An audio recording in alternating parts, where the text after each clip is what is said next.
نبی پاک صلی اللہ تعالی علیہ وآلہ وسلم نے 3 باتیں ارشاد فرمائیں۔ سب سے پہلے حضور نے نجات کے لیے جو بات ارشاد فرمائی وہ بڑی قابل غور ہے اور سمجھنے والی ہے۔ حضور علیہ الصلوۃ والسلام نے پہلی بات ارشاد فرمائی، فرمایا اگر تو نجات چاہتا ہے تو اپنی زبان کو اپنے قابو میں رکھ، اپنے بولنے پر کنٹرول کر، تول کے بولنا شروع کر، اپنے لفظوں کی حرمت کا خیال کر۔ اپنی زبان پر جو بندہ کنٹرول پا گیا، یہ پہلی علامت ہے نجات کی۔ اور ایک مقام پہ نبی پاک علیہ السلام نے یوں بھی بیان فرمایا تم مجھے گارنٹی دو 2 چیزوں کی، اور مجھ سے گارنٹی لے لو جنت کی۔ فرمایا تم مجھے اپنی 2 ٹانگوں کے درمیان شرمگاہ کی اور 2 جبڑوں کے درمیان زبان کی گارنٹی دے دو، اور میں اللہ کا محبوب ہو کے تمہیں جنت کی گارنٹی دیتا ہوں۔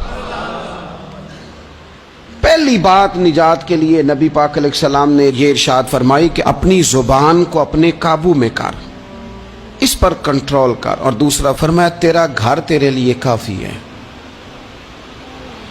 ادھر ادھر بلا وجہ نہ گھوما کر، بغیر سبب کے بہت ساری مجالس میں نہ جایا کر۔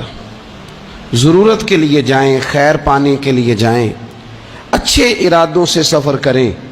گئے ہمارے صوفیاء علماء دور دراز کے سفر کیے محدثین نے، کس لیے؟ حضور کی احادیث کو جمع کرنے کے لیے، نبی پاک علیہ الصلوۃ والسلام کے فیضان سے حصہ پانے کے لیے۔ لیکن فرمایا ادھر ادھر نہ۔ کچھ لوگوں کو بڑا شوق ہوتا ہے، اس مجلس میں بھی جائیں گے، اس محفل میں بھی جائیں گے، اس کی بھی سنیں گے، اس کی بھی سنیں گے۔ نتیجہ یہ رہے گا کہ بے یقین ہو جائیں گے، اپنے گھر سے نکلیں گے، گھر گھر پھریں گے، کسی گھر کے نہیں رہیں گے۔ تیرے لیے تیرا گھر کافی ہے، اپنے گھر رہ، اپنا گھر جو ہے وہ تجھے کفایت کرے، اپنے گھر میں قیام کر۔ یہ دوسری علامت ہے نجات کے لیے۔ اور تیسرے نمبر پہ نبی اکرم صلی اللہ تعالی علیہ وسلم نے فرمایا اگر تو نجات چاہتا ہے نا تو اپنی خطاؤں پہ رویا کر، اپنی خطاؤں پہ آنسو بہا، اپنے آپ پہ رو، اگر چاہتا ہے کہ بچ جائے۔ 3 چیزیں نبی پاک علیہ الصلوۃ والسلام نے بیان فرمائیں۔ زبان کو قابو میں کرو، اپنے گھر میں قیام کرو، اور فرمایا کہ تم اپنی خطاؤں پہ رویا کرو۔ یہ 3 اگر چیزیں تمہیں میسر آتی ہیں تو پھر رسول پاک علیہ السلام کی زبان فیض حق کے ترجمان سے گارنٹی مل رہی ہے کہ اللہ اس بندے کو نجات عطا فرمائے گا۔ بہت شوق ہے لوگوں کو باتیں کرنے کا، بڑی باتیں، اوئے ہوئے۔ جو بات بڑے مختصر لفظوں میں 2 جملوں میں بیان ہو سکتی ہے، اس کے پیچھے اتنی لمبی تمہید باندھیں گے کہ اصل بات ہی رہ جائے گی بیچ میں سے۔ گفتگو، بات، بولنا، یعنی بات ہو رہی ہے، گفتگو ہو رہی ہے 2 لوگوں کے بیچ، اور کوئی دانا آدمی بات کر رہا ہے تو فٹافٹ مداخلت کریں گے اور جملہ پھینکیں گے، کہیں گے قطع کلامی معاف، اور اپنی بات شروع کر دیں گے۔ تو میں کئیوں کو روک کے کہتا ہوں کہ پہلے آپ پوچھ تو لیں ہم نے معاف کیا بھی ہے کہ نہیں۔ بہت باتیں کرتے ہیں بعض لوگ، بہت باتیں کرتے ہیں، اور دنیا میں جو زیادہ خطائیں ہوتی ہیں وہ زبان کی وجہ سے ہوتی ہیں۔ عملاً کوئی کسی کو کیا تکلیف دے گا، ہاتھ کوئی کسی پہ کیا اٹھائے گا، لیکن لفظوں کے تیر، جملوں کے ترش لہجے اور زبان کی کڑواہٹ۔ حضرت عثمان غنی رضی اللہ تعالیٰ عنہ فرمایا کرتے تھے کہ زبان تو روح کو گھائل کر جاتی ہے، بندے کو اندر سے توڑ کے رکھ دیتی ہے یہ زبان۔ بہت سارے لوگ تھے، انہوں نے بہت سارے جملے زندگی میں بولے، میں یقین سے کہتا ہوں کہ انہیں بھی پچھتاوا ہوا کہ یار مجھے یہ والا لفظ نہیں کہنا چاہیے تھا، لیکن کاش یہ بعد میں پچھتانے سے پہلے آپ سوچ لیتے۔ اور بہت سارے لوگ ایسے ہیں جو مجھے پتہ ہے جو وہ کہہ رہے ہیں وہ معافی ضمیر ان کا نہیں ہے، وہ ان کے خیالات نہیں ہوتے، لیکن وہ کہہ دیے انہوں نے، اور کہنے کے بعد اندازہ ہوا کہ یہ ہمیں کہنا نہیں چاہیے تھا۔ دوسرا ارشاد فرمایا کہ تو اس طرح کر، اپنے گھر کو نہ لازم پکڑ لے، تیرا گھر تیرے لیے بہتر ہے، تیرا گھر تیرے لیے کفایت کرنے والا ہے۔ شریعت اسلامیہ میں نا رہبانیت منع ہے، سارے حقوق چھوڑ کے بندہ گھر میں بیٹھ جائے, حجرے میں بیٹھ جائے, مرضی منع ہے. لیکن کچھ دیر کے لیے وَتَبَتَّلْ إِلَيْهِ تَبْتِيلًا, سب سے کٹ کر اللہ کے ساتھ جڑ جاؤ.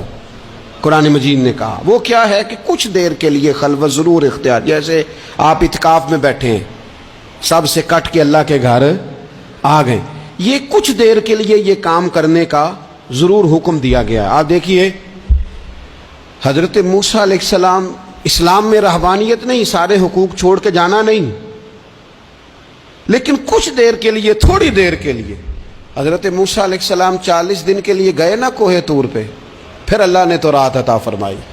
وَإِذْ وَعَدْنَا مُوسَىٰ 40 لَيْلَةً, ہم نے موسیٰ علیہ السلام سے 40 راتوں کا وعدہ لیا. نبی پاک علیہ السلام کتنے کتنے دن جا کے پہلے غار حرا میں بیٹھے, پھر اللہ تعالیٰ نے وحی عطا فرمائی.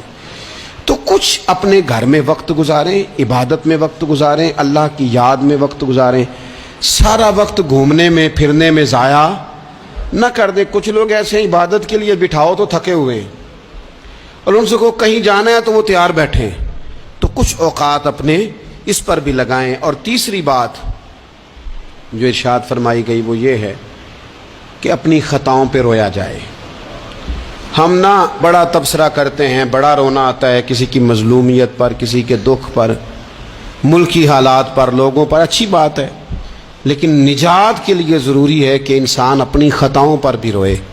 اور نبی اکرم صلی اللہ تعالیٰ علیہ وسلم نے فرمایا کہ اگر تمہیں اللہ کے خوف سے آنکھ سے اتنا قطرہ بھی نصیب ہو گیا جتنا مکھی اور مچھر کا پر ہوتا ہے, تو اللہ تبارک و تعالیٰ اتنا بھی تمہاری آنکھ سے آنسو نکل گیا تو جس طرح بھینس کے تھنوں سے نکلا ہوا دودھ دوبارہ تھنوں میں نہیں جاتا, تم بھی دوزخ میں نہیں جاؤ گے. اور 2 آنکھیں اللہ کو بڑی پیاری ہیں. یا رسول اللہ کون سی؟ فرمایا کہ جو رب کی رضا کے لیے پہرا دیتی ہے, اور ایک وہ آنکھ جو اللہ کے خوف میں آنسو بہاتی ہے. یہ 2 آنکھیں اللہ کو بڑی پیاری ہیں. تو اس لیے یہ 3 باتیں آپ نے نہیں بھولنی. ایک تو یہ کہ اپنی زبان کی حفاظت کریں, ایک اپنے گھر میں, مسجد میں, اجرے میں کچھ دیر بیٹھ کے اللہ کو یاد کریں, اور کوشش کریں کہ بغیر وجہ کے گھر سے نہ. اور تیسری بات یہ کہ اپنی خطاؤں پر آنسو بہانے کی کوشش کریں. اللہ تعالی ہم سب کو سمجھنے کی توفیق عطا فرمائے.